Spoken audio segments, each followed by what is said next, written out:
안녕하세요. 오늘은 어제 상담했던 학생의 상담 결과를 여러분들하고 좀 공유하려고 합니다. 이 K군이라는 학생은 4월 기준으로 6학년이고요. 남자입니다. 그리고 학원은 초1부터 지금까지도 다니고 있어요.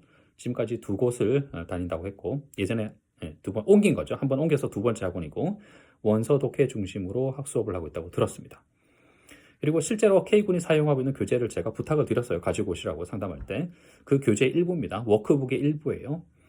내용이 상당히 많았는데 그 중에서 일부러 쉬운 문장을 제가 가져온 겁니다. 일부러 아이가 모르는 거나 안 배운 거, 그 다음에 저는 가르치지만 이 학생이 안 배웠던 거, 일부러 그런 것들을 물어봐서 여기 구멍 있네요 라고 불안감을 조성하는 그런 식의 상담은 저는 하지 않습니다.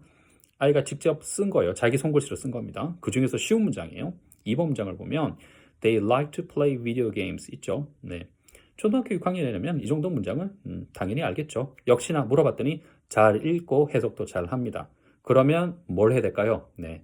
응용이 제대로 되는지 확인을 해봐야 되겠죠. 그래서 첫 번째 응용, 평서문을 부정문과 의문문으로 바꿔보라.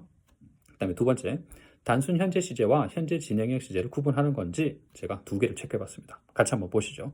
자, 요거는 학생이 직접 손글씨로 쓴 겁니다. 제가 어떻게 물어봤냐면 그들이 비디오 게임 하는 걸 좋아하니? 라고 물어봤어요. 그랬더니 did로 시작했죠. 그죠? 요것도 틀린 게 있고. 두 번째는 like to play인데 to를 다 빼먹은 겁니다. 여기 보시면 to가 유난히 좀 작죠. 글자가. 이 작은 이유는 나중에 자기가 원래 썼던 교재를 보여주고 다시 한번 비교해봐 라고 했더니 to가 빠졌네 라고 to 다 써놓은 거예요. 다 빠진 겁니다.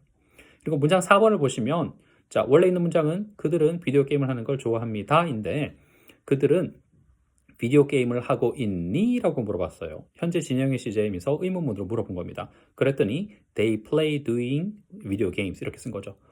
자, 이걸 어머님이니까 옆에서 보고 계셨단 말이에요. 속이 터지는 거죠. 속이 막 속상한 건 너무 속상한 거지. 아니 우리 아이가 초등학교 1학년 때부터 지금까지 내가 투자를 이렇게 했는데 아이한테 이런 상태라는 걸 내가 왜 몰랐지? 그게 너무 속상한 거예요. 네. 그리고 이 학생이 쓰고 있는 K군이 쓰고 있는 교재는 Grammar Inside의 Starter입니다. 여기 챕터 4에 보면 단순 현재, 챕터 9에 보면 진행형 시제가 나와요. 공부 안 하는 거 아닙니다. 그런데 나중에도 문제점을 제가 말씀드리겠지만 이 학원의 특징은 대부분의 학원이 그렇지만 문법 따로, 읽기 따로, 따로따로 수업해요. 이렇게 따로따로 수업할 때 이런 큰 문제들이 많이 생깁니다. 자, 여러분들은 어떠세요? 초등학교 1학년부터 6학년까지, 6학년이 될 때까지 학원에서 수업을 이렇게 했는데 지금 상황이 이렇다. 속이 막 속상하시죠? 자, 그러면 문제점이 뭘까? 첫 번째, 이 정도면 학습 기간에 비해서 학습량이 너무 작은데 뭘까? 그러면 어제 제가 잠깐 말씀드린 것처럼 학습 기간의 문제는 아닌 거예요. 학습량이 너무 작은데 아이가 알고 있는 게 너무 작은데? 라고 했을 때 뭐 공부를 얼마 안 했으면 그럴 수 있지. 그건 아니라는 겁니다. 최소한. 두 번째, 이 학생 자체의 문제 아닐까? 이해력이 너무 떨어지는 거 아닐까? 그래서 학생이 안 했을 법한 문법을 제가 하나 들고 왔습니다. 현재 분사 개념을 제가 설명을 그 자리에서 바로 했어요. 자, ing 하고 있는데 ing 하고 있으면 ing 붙이면 하고 있는 이의 뜻이야 라고 간단하게 설명했습니다. 그러면 sit, 얘가 앉아있다면 sitting은 뭐겠니? 라고 했더니 앉아있는 이렇게 대답을 잘하죠. 이 정도 대답 못할 사람 없습니다. 초등학교 6학년인데 그러면 sleepy 잠자다인데 sleeping은 뭘까? driving은 뭘까? 대답을 잘해요. 자, 그래서 이제 본격적으로 수업을 들어갑니다. 어제 바로 상담하면서 바로 수업한 거예요. 자, my mom sitting on the chair인데 여기서 다 하지 말고 sitting만 해석해봐. 그럼 뭐지? 그 다음에 sitting on the chair 뭐지? my mom sitting on the chair 이건 뭘까? 잘 따라와요. 앉아있는, 의자 위에 앉아있는, 의자 위에 앉아있는 나의 엄마까지 잘 따라옵니다. 제가 그 다음에 자 본격적으로 다시 물어본 거죠. 그러면 the teacher sitting on the chair 이건 뭘까? 의자 위에 앉아있는 그 선생님 잘 따라왔어요. 이걸 이제 나중에 완벽한 문장으로 만드는 거죠. The teacher sitting on the chair is my mom. 그러면 얘는 뭘까? 의자 위에 앉아있는 그 선생님은 나의 엄마입니다. 이렇게 했어요. 그러면 이걸 제가 손글씨 쓰면서 수업을 한 겁니다. 이해를 했단 말이에요. 이 K군이 이걸 이해했단 말이에요. 현재 분사를 이렇게 쓰는 걸 현재 분사를 후치수식해서 명사를 꾸며준 이 패턴을 공부하지 않았는데 바로 그 자리에서 설명해서 이해했단 말이죠. 그러면 이 아이가 유난히 이해력이 많이 떨어져서 수업이 안 되는 것도 아니잖아요. 학원 다닌 기간이 짧아서 문제가 생긴 것도 아니잖아요. 그럼 문제점은 제가 느끼기에 문제점은 하나입니다. 문법 교재가 따로 있다는 것 자체가 저는 느낌이 왔죠. 야, 이거 문법 따로 가르친다. 수업 시간에 따로 문법을 가르치지 않는다. 이상하게 문법에 대해서 알러지가 있는 분들 많이 계십니다. 특히 저희 세대, 본인이 대학을 가서 대학 교육을 받았는데도 불구하고 영어는 들리지도 않고 말도 못하겠다. 이거 우리 옛날에 독해 중심의 수업 방식이 잘못된 거 아니야? 그래서 문법이란 얘기만 들으면 경기를 일으킬 분들 계세요.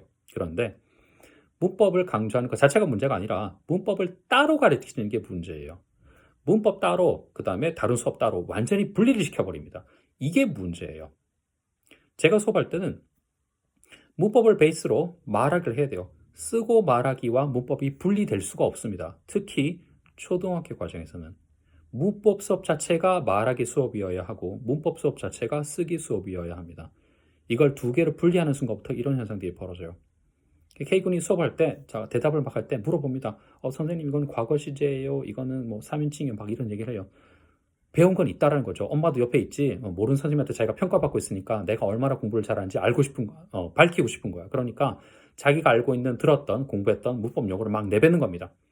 저는 초등학생들한테 영어 가르치면서 문법을 베이스로 영어를 가르치면서 문법 용어는 절대 쓰지 않아요. 네.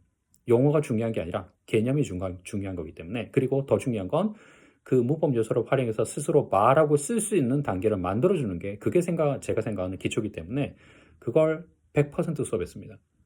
문법을 베이스로 하되 말하고 쓸 수 있는 문법이 되어야 됩니다. 초등학교 과정에서는 반드시 그래야 돼요. 나중에 추론 능력은 중학교, 고등학교 넘어가면서부터 시작하면 됩니다. 그때 하면 돼요. 초등학교 과정에서는 이것만 해도 훌륭하죠. 초등학교 과정을 하고 있다. 그러면 지금부터 이 K군과 제가 다다음 주부터 수업을 할 텐데, 목표는 지금 당장 모든 교재를 다 버리고 초등학교 수준에서, 제가 만든 교재죠. 초등학교 수준에서 나오는 부분들을 활용해서 쓰고 말하기부터, 그래서 초등학교 6학년 교재에 나오는 모든 문장들을 어떻게 물어보더라도 영어로 바로 말할 수 있게, 그리고 손으로 쓸 수 있게, 그렇게 만드는 게 제 목표예요. 그 과정이 몇 개월이 걸릴지 모르겠습니다. 다 끝나고 나면 이제 중학교 과정, 독해 과정 넘어가겠죠. 이 목표인데, 우려했던 부분이 나타난 거예요. 문법이 정말 중요합니다. 문법 정말 중요합니다. 그런데 문법을 가르치는 방법은 바뀌어야 됩니다. 문법 교재 따로, 다른 교재 따로, 이렇게 따로 국밥처럼 따로따로 하면 이런 문제 생기거든요. 그렇게 하지 마시고요. 문법은 항상 어떻게? 말하시면서. 말하는 수업을 통해서 문법을 지도하셔야 된다는 거. 계속 강조드릴게요. 말하기 정말 중요합니다. 문법을 베이스로 한 말하기. 문법을 베이스로 한 쓰기. 이 수업이 정말 중요하거든요. 좀 아쉽기도 하고, 좀 일찍 저를 만났으면 좀 더 많이 지도해 줄 수 있었는데 아쉽기도 하고, 또 다행히 중학교 입학하기 전에 만났으니까 조금 더 시간적인 여유는 있으니까 제가 지도해서 향상시켜 줄 수 있는 부분도 여전히 있는 거니까 그 부분은 또 다행이기도 하고요. 자, 이렇게 해서 K군하고 상담했던 내용 마무리 짓도록 할게요. 안녕.